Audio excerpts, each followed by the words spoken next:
Hello everybody. Today's video is sponsored by today's holiday, which is Mother's Day. Does your mother hate you? Well, if your mother hates you, it's because you are the opposite of who and what they are. Parents tend to hate their children when the child is the opposite of who and what they are. Eventually, what tends to happen the older you get, the hate becomes mutual because you start to see that you guys are nothing alike, and then you both dislike each other. The best advice I have, if your mother hates you or your father, if your parents hate you, your best bet is to cut ties with them. You need to create space and distance between you two. That's the only solution when your parent doesn't like you. Unfortunately, there's nothing that you can do to change their mind. They're not going to change their view on you because that would mean you would have to become more like them, which isn't healthy, and that's not the road you should go down.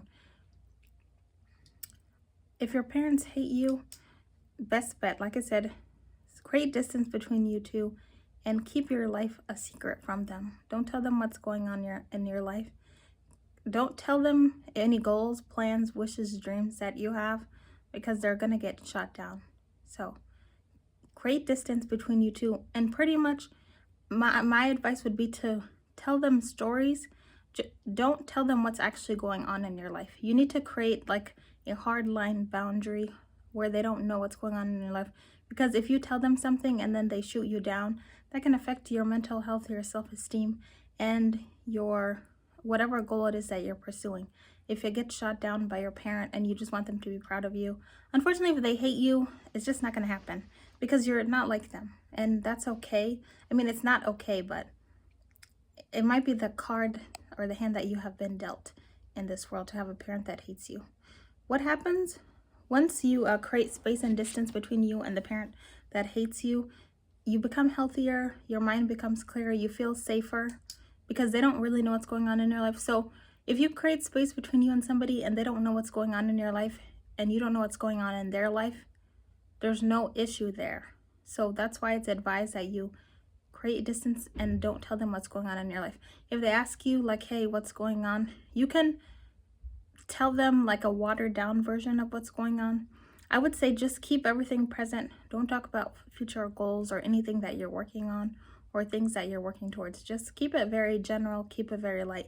If you do, say, call them up once a year during the holidays or you have to see them, don't actually tell them what's truly going on in your life.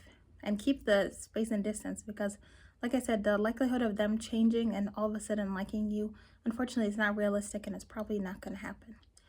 Well, that's advice for today. I wish I had better advice, but that is my advice if your mother hates you or your father hates you or both your parents hate you. Set a boundary, create distance, and then pretty much keep them out of your personal life. That's the only way to protect yourself, because at this point, all you can do is protect yourself. When somebody doesn't like you, you trying to make them like you only makes them dislike you even more. Even if they're your parents. Sometimes it happens like that. Sometimes that's how the cookie crumbles. All right, guys. Well, have a good day. Thanks for watching. Bye.